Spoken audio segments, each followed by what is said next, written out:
ಏನ್ ಹೇಳ್ತಾರ? ಸತ್ಯ, ಅಹಿಂಸೆ, ಪ್ರೀತಿಯಿಂದ ಸ್ವಾತಂತ್ರ್ಯ ಬಂತು ಅಂತ ಹೇಳ್ತಾರ. ಹಿಂಗೆಲ್ಲರ ಜಗತ್ನಾಗ ಯಾರ್ಯಾರು ಬಂದೈತನ?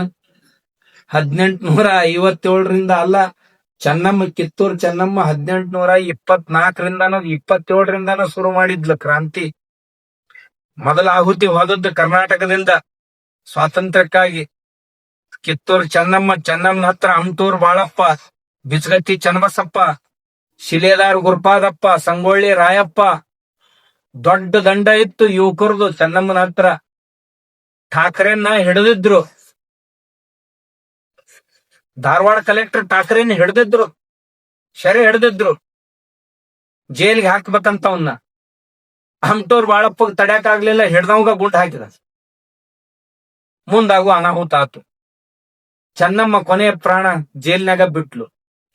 ಕೊನೆಯ ಉಸಿರಿನವರೆಗೂ ಸಾಧು ಸತ್ಪುರುಷರ ಸೇವೆಯನ್ನು ಬಿಡ್ಲಿಲ್ಲ. ಆಕಿಗ್ ಭೇಟಿ ಆಗ್ಬೇಕಾದ್ರ ಸಾಧು ವೇಷದಿಂದ ಬರ್ತಿದ್ರು ಎಲ್ಲರೂ. ಆ ತಾಯಿ ಸಹಾಯ ತಗೊಂಡು ಜೈಲಿನಿಂದ ಹೋಗ್ತಿದ್ರು. ನಮ್ ಜನನ ಹಿಂಗಾರಿ. ಕೆಳದಿ ಚೆನ್ನಮ್ಮ ಶಿವಮೊಗ್ಗದ ಹತ್ರ ರಾಣಿ ಅಧಿಕಾರಕ್ಕೆ ಬಂದ್ಲು. ದಿನಾಲು ಸಾಧು ಸತ್ಪುರುಷರಿಗೆ ಸೇವಾ ಮಾಡ್ತಿದ್ಲು, ಜಂಗಮ ದಾಸೋಹ ಮಾಡ್ತಿದ್ಲು. ಒಂದ್ ದಿವಸ ಒಬ್ಬ ಯುವಕ ಜಂಗಮ ಬಂದವನ ಭಿಕ್ಷಾ ಕೇಳ್ದ. ಏನ್ ಬೇಕಪ್ಪ ನಿನ್ಗಂತ ಕೇಳಿದ್ಲು. ನನಗ ಅಭಯ ಬೇಕು, ಉಣ್ಣು ತಿನ್ನೋದು ಬ್ಯಾಡ ಅಂದ. ಯಾರ್ ನೀನು ಅಂದ್ಲು. ನಾನು ಛತ್ರಪತಿಯ ಮಗ, ಮೊಘಲರು ಬೆನ್ ಹತ್ಯಾರ ಅಂದ. ರಾಜಾರಾಮ್ ಮಹಾರಾಜ್ ನಾನು, ಮೊಘಲರು ಬೆನ್ ಹತ್ಯಾರ.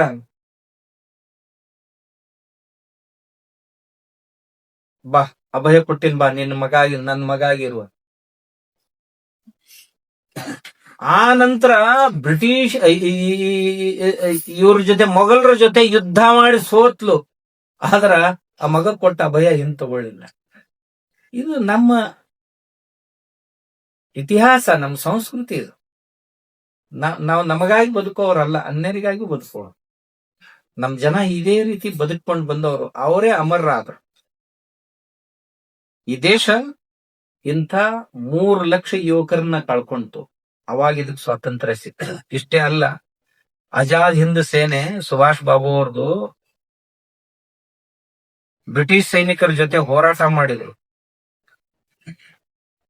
ಎಂದಿಲ್ಲದಂತ ಪರಾಭವವನ್ನ ಬ್ರಿಟಿಷ್ ಸೇನೆ ಕಂಡಿತು. 30,000 ರಿಂದ 50,000 ಜನ ಪ್ರಾಣ ಕಳ್ಕೊಂಡ್ರು. ಪ್ರಥಮ ಮಹಾಯುದ್ಧದೊಳಗೆ ಇಷ್ಟು ಸೈನಿಕರು ಅವ್ರ ದೇಶದವ್ರು ಸತ್ತಿರ್ಲಿಲ್ಲ.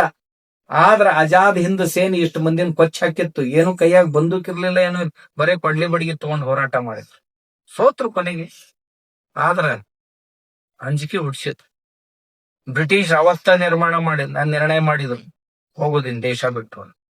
ಕೊನೆಗೆ ಹೇಳಿದ್ರು 1948ರೊಳಗ ಬ್ರಿಟಿಷ್ ಪ್ರಧಾನಿ ಕಲ್ಕತ್ತಾಕ್ ಬಂದಿದ್ದ, ಅಟ್ಲಿ ಅಂತ. ಅವನ್ ಕೇಳಿದ್ರು, ಈ ದೇಶ ಯಾಕೆ ಬಿಟ್ಟು ಹೋದ್ರಿ ನೀವು ಅಂತ. ಏನ್ ಅಹಿಂಸಾ ಆಂದೋಲನ ಕಂಜಿ ಬಿಟ್ಟು ಹೋದ್ರು, ಇನ್ ಮತ್ ಯಾರ ಬಡಿತಾರ ಅಂತ ಬಿಟ್ಟು ಹೋದ್ರು ಅಂತ. ಏನೂ ಇಲ್ಲ. ಅವ ಸುಭಾಷ್ ಬಾಬು ಏನ್ ಸೇನಾ ತಗೊಂಡ್ ಬಂದ, ಇಲ್ಲಿ ಹುಡುಗ್ರು ಏನ್ ನಿಂತಲ್ಲೇ ಕುಂತಲ್ಲೇ ನಮ್ಮ ಮಂದಿನ ಕೊಚ್ಚ ಹಾಕತ್ತಿದ್ರಲ್ಲ, ನಾವು ನಿರ್ಣಯ ಮಾಡಿದ್ವಿ. ಯಾಕಂತಂದ್ರ ಇನ್ನು ಮುಂದೆ ಎಲ್ಲಾ ಸೇನಾದವ್ರು ಸಹಿತ ನಮ್ಮವ್ರು ಸಹಿತ ನಿಮ್ಗೆ ಕೂಡ ಕೊಡ್ತಾರನ್ನೋ ಅಂಜಿಕೆ ಹುಟ್ಟಿತ್ ನಮಗ. ನಿರ್ಣಯ ಮಾಡಿದ್ವಿ. ಅವ ಸುಭಾಷ್ ಬಾಬುನ್ ಸೈನ್ಯ ನಮ್ಮ ಸೈನಿಕರನ್ನ ಎಂದು ಕೊಚ್ಚ ಹಾಕ್ತು ಅಂದ ನಿರ್ಣಯ ಮಾಡಿದ್ದೀವಿ ನಾವು. ಅವನ ಅಂಜಿಕೆಗೆ ನಿಮ್ಗೆ ಸ್ವಾತಂತ್ರ್ಯ ಕೊಟ್ಟಿವಿ ಹೊರತು ಮತ್ತೆ ಯಾವ್ದಿನ ಕಾಲ ಪರಾರ್ಥಕ್ಕಾಗಿ ಅಂಥದ್ದೇನ್ ನಮ್ಗೆ ಇವತ್ತು ಮಾಡುವಂತ ಪರಿಸ್ಥಿತಿ ಇಲ್ಲ. ಆದ್ರ ನಾವು ದೊಡ್ಡ ಮನಸ್ಸಿನವ್ರಾಗ್ಬೇಕಾಗೈತಿ, ದೊಡ್ಡ ಹೃದಯದವ್ರಾಗ್ಬೇಕಾಗೈತಿ. ನಮ್ಮ ಅಕ್ಕ ಪಕ್ಕದಾಗ ಯಾರ ಕಣ್ಣಾಗಾರ ನೀರ್ ಬರ್ತಿದ್ವು ಅಂದ್ರ ನನಗ ಆ ನೀರ್ ವರ್ಸಕ್ ಆಗ್ತೈತೇನು ಅಂತ ಇಷ್ಟ ವಿಚಾರ ಮಾಡೋದೈತಿ. ನಾವ್ ಯಾರು ಧಾರ್ಮಿಕರೇ ಆಗಿರ್ಲಿ, ಪ್ರಾಪಂಚಿಕರೇ ಆಗಿರ್ಲಿ, ಯಾರೇ ಆಗಿರ್ಲಿ, ನಮ್ ಕರ್ತವ್ಯ ಇರುವುದೇ ಅಲ್ಲಿ. ನಾವ್ ಅದನ್ನ ಮಾಡಿದ್ರ ನಮ್ಗೆ ಎಷ್ಟು ಸಮಾಧಾನ ಆಕತ್ತಲ್ಲ, ಅಷ್ಟು ಸಮಾಧಾನ ಮತ್ತೆ ಅದರಿಂದ ಆಗ್ತದೆ. ನಮ್ ಮನಸ್ಸು ಸ್ವಚ್ಛ ಆಕೈತೆ, ಅದರಿಂದ ಸ್ವಚ್ಛ ಆಕೈತಿ. ನಾವ್ ಇಲ್ಲೇ ಸ್ವರ್ಗ ನಿರ್ಮಾಣ ಮಾಡ್ತೀವಿ. ಅದಕ್ಕಂತನ ಮನಸ್ಸು ಸ್ವಚ್ಛ ಮಾಡ್ಕೊಳ್ಳೋ ಸಲುವಾಗಿನ ಭಜನೆ ಮಾಡೋದು, ಪೂಜೆ ಮಾಡೋದು, ಆರತಿ ಮಾಡುದು, ಮಂಗಳಾರತಿ ಮಾಡುದು, ಇದಕ್ಕಾಗಿ ದಾನ ಧರ್ಮ ಮಾಡುದು, ಜಪ ತಪ ಮಾಡುದು, ಯಜ್ಞಯಾಗ ಮಾಡುದು, ಏನ್ ಮಾಡುದಿಲ್ಲ ಇದನ್ನ ಸ್ವಚ್ಛ ಮಾಡ್ಕೊಳ್ಳೋ ಸಲುವಾಗಿ. ಮನಸ್ಸ ಯಾವಾಗ ಸ್ವಚ್ಛ ಆಕೈತಂದ್ರ ಪರೋಪಕಾರದ ಭಾವನೆ ಮನಸ್ಸಿನೊಳಗೆ ತುಂಬಿಕೊಂಡು ಅಂದ್ರೆ ಸ್ವಚ್ಛ ಆಗ್ತಾವ. ಅದನ್ನ ಧರ್ಮಶಾಸ್ತ್ರನೂ ಕಲಿಸ್ತೈತಿ, ಅಧ್ಯಾತ್ಮ ಶಾಸ್ತ್ರನೂ ಕಲಿಸ್ತೈತಿ, ಎಲ್ಲರೂ ಕಲಿಸ್ತಾರ. ಅಂತ ಭಾವನೆಗಳು ಉಳ್ಳವರಾಗೋಣ. ಆ ಬುದ್ಧಿಯನ್ನ, ಶಕ್ತಿಯನ್ನ ದೇವರು ನಮಗ್ ಕೊಡ್ಲಿ ಅಂತ ಪ್ರಾರ್ಥಿಸ್ತಾ